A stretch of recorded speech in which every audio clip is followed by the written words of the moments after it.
जनवरी 2026 वृषभ राशि वालों के लिए कैसा रहेगा। सबसे पहले तो नए साल की आप सभी लोगों को ढेर सारी शुभकामनाएं। Wish you very very happy new year. ये महीना आपके लिए, इस महीने में कई बड़े बड़े ग्रह आपके अष्टम स्थान पर जाकर के बैठे हैं, जैसे सूर्य, मंगल, शुक्र, बुध, ये सभी आपके अष्टम स्थान में है।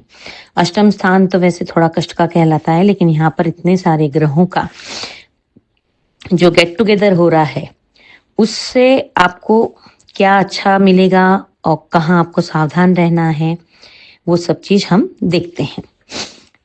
इतने सारे ग्रहों का अष्टम स्थान में रहना आपको थोड़ा सा तनाव में रखेगा। कभी खुशी कभी गम वाला आपका सीन रहेगा पूरे महीने में, लेकिन महीने का फर्स्ट हाफ थोड़ा सा आपका तनावपूर्ण गुजरेगा, क्योंकि लिए खर मास भी चल रहा है। 16 दिसंबर से 16 जनवरी तक खर मास रहेगा, और इस महीने में, पूरे एक खर मास के महीने में जो है कोई भी शुभ कार्य नहीं किया जाता है, तो और कुछ विशेष चीजें भी आपको लाभ नहीं पहुंचाती है। तो आपको 16 जनवरी के बाद बहुत कुछ अच्छा प्राप्त होने वाला है। महीने की शुरुआत आपकी थोड़ी तनाव से होगी, कहीं पर आप कामों में थोड़े से रुके अटके अपने आप को महसूस होगा, थोड़ा सा पैसे का भी क्रंच रहेगा, लेकिन 15 जनवरी के बाद से चीजें आपके फेवर में आने लग जाएगी। इस महीने में आपको विवाह योग भी आपका बनता है, तो काफी अच्छे आपके विवाह के लिए प्रपोजल्स भी आएंगे। और इस महीने में 15 के बाद जो भी प्रपोजल आए, उसके ऊपर अगर आप उसकी विचार सबकी सम्मति बनती है, या आप खुद भी प्रेम विवाह या ऐसा कुछ करने के इच्छुक है, आपने पार्टनर पसंद कर रखा है, तो आपका वो सपना पूरा हो सकता है। 4 जनवरी से कुछ जो पढ़ने वाले बच्चे हैं, स्टूडेंट लोगों को काफी अच्छा टाइम है उन लोगों के लिए। कहीं पर कुछ अवार्ड, रिवॉर्ड, सम्मान भी उनको प्राप्त हो सकता है। 15 जनवरी से काफी सारे आप जो है धार्मिक कार्य आप करेंगे। जब भी इतने सारे ग्रह अष्टम में पहुंचते हैं, तो आपके हाथ से बहुत कुछ अच्छा धर्म कार्य भी होते हैं। साथ ही में मंगल भी जो है आपका उच्च का मंगल धर्म स्थान में बैठा है 16 जनवरी के बाद से, तो आपके हाथ से बहुत सारी अच्छी अच्छी चीजें धार्मिक रूप से होने वाली है। ये मंगल आपको धर्म से जोड़ देगा, और कहते हैं जब धर्म से इंसान जुड़ जाता है तो उसके काम तो वैसे ही प्रभु की जिम्मेदारी बन जाती है, ऑटोमेटिक होने लगते हैं।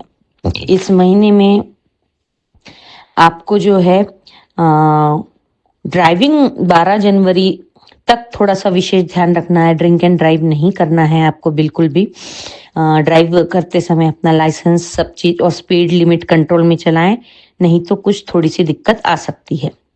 अगर डेट वाइज देखा जाए तो 5 जनवरी से 7 जनवरी तक, 5, 6, 7 तक आपको जो है रोग, ऋण और शत्रु से बचना है।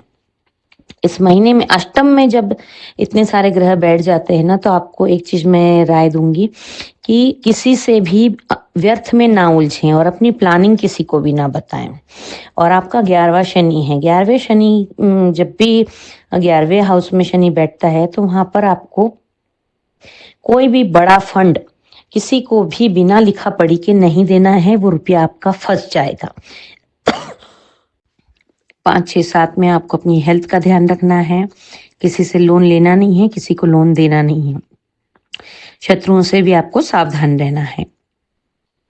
10 से 12 तारीख तक आपको अपनी इंद्रियों पे कंट्रोल रखना है, क्योंकि लिए ऐसा हो सकता है कि मन आपके मनमौजीपन की वजह से आपके ऊपर लांछन लग जाए, या व्यर्थ की बातचीत में आप फंस जाएं। तो इस चीज पे विशेष ध्यान रखें, अपनी भावनाओं पर, अपनी इंद्रियों पर कंट्रोल रखें। उसके बाद 21, 22, 23 तक जो है आपको इस अवधि में ऐसा होता है ना, थोड़ा सा आपके साथ कुछ कपट वो हो सकता है, यानी कि आपको कोई बेवकूफ बना सकता है। तो इस अवधि में आपको किसी पर भी पूरा विश्वास नहीं करना है। कोई महत्वपूर्ण निर्णय है तो उसको आप अगर यथासंभव ये 2-3 दिन टाल के आगे लें तो ज्यादा अच्छा रहेगा।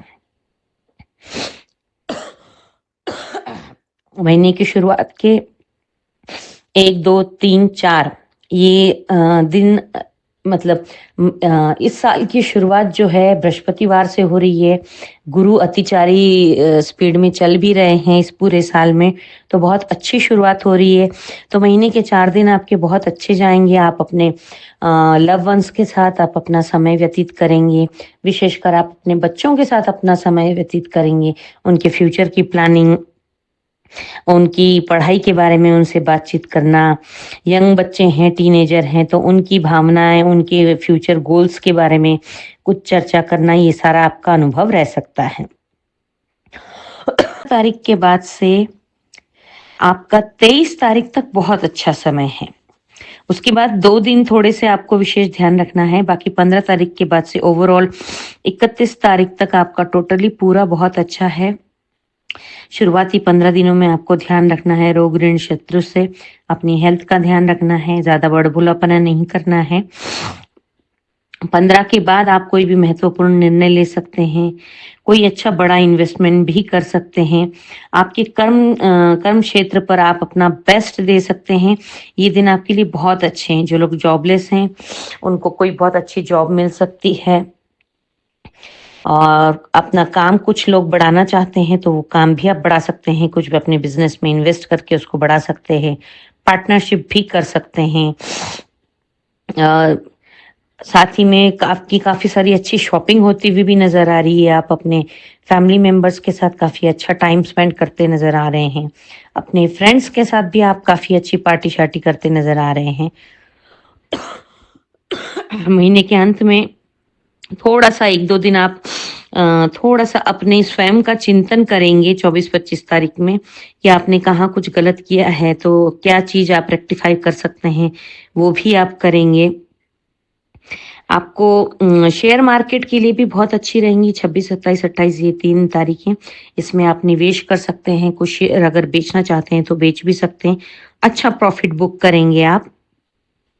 11th हाउस का शनि की वजह से आपको किसी को भी उधार नहीं देना है। इस समय में ऐसे कुछ लोग आएंगे जो शायद आपसे काफी सालों से मिले नहीं होंगे, बात नहीं की होगी, पर आपसे पैसे मांगने आएंगे। तो आपको उनको किस तरीके से टैकल करके मना करना है जिससे कि रिश्ता भी खराब ना हो, बात भी ना बिगड़े और पैसा भी ना देना पड़े। और फिर भी आपकी इच्छा है ही देने की तो लिखा पढ़त कर कर ही पैसे दें, अन्यथा आपका वो पैसा 110% फंस सकता है। बाकी स्ट्रेस से दूर रहें। शुरुआती दिनों में, शुरुआती 10 से 12-15 तारीख तक आपको थोड़ा सा स्ट्रेस रह सकता है, तो उससे बचने के लिए मेडिटेशन का सहारा लें। उसके अलावा इस पूरे महीने में 4 तारीख से लेकर 29 तारीख तक आपका विवाह योग भी बनता है, लेकिन 15 तारीख के बाद के आने वाले रिश्तों में से आप कोई एक चयन करके अपनी शादी की बात को आगे बढ़ा सकते हैं। इस महीने में 18 तारीख को मौनी अमावस्या है, माघ की अमावस्या। जिनके आसपास नदियां हैं, गंगा, गोदावरी, यमुना, तो ऐसी तीर्थ स्थान पर आप स्नान आदि कर सकते हैं। दान वगैरह करने का भी इस महीने में काफी महत्व होता है। राहु केतु के सडन होने वाले ट्रबल से बचने के लिए आपको विष्णु सहस्त्र नाम का पाठ करना चाहिए। राहु से बचने के लिए और केतु से बचने के लिए कुत्तों की सेवा करनी चाहिए। और ठंड का मौसम है तो 3 कंबल का दान जरूर कर दीजिए। 6 जनवरी और 22 जनवरी को चतुर्थी पड़ेगी, तो गणेश जी के मंदिर जाइए, उन्हें मोतीचूर के लड्डू का भोग लगाइए, गुड़ैल का फूल चढ़ाइए। उससे आपकी प्रॉपर्टी संबंधित समस्याएं और आपकी कम्युनिकेशन स्किल को बढ़ाएंगे।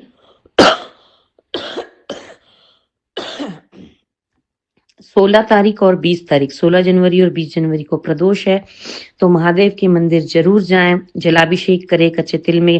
कच्चे दूध में काले तिल डाल करके जलाभिषेक करें। सुबह संभव नहीं है तो प्रदोष है पूरे दिन ही, तो प्रदोष काल में आप जाएं शाम को 4 से 7 बजे के बीच में, तब भी आप जलाभिषेक कर सकते हैं। एक दीपक जलाइए।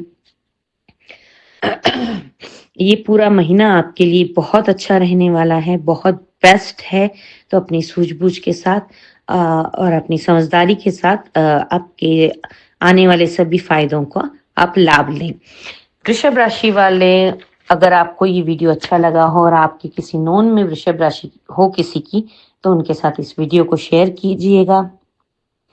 और इस चैनल को अगर अभी तक आपने सब्सक्राइब नहीं किया है तो उसे सब्सक्राइब करें, बेल का बटन दबाना ना भूलें, जिससे आने वाली अपडेट आपको मिलती रहे।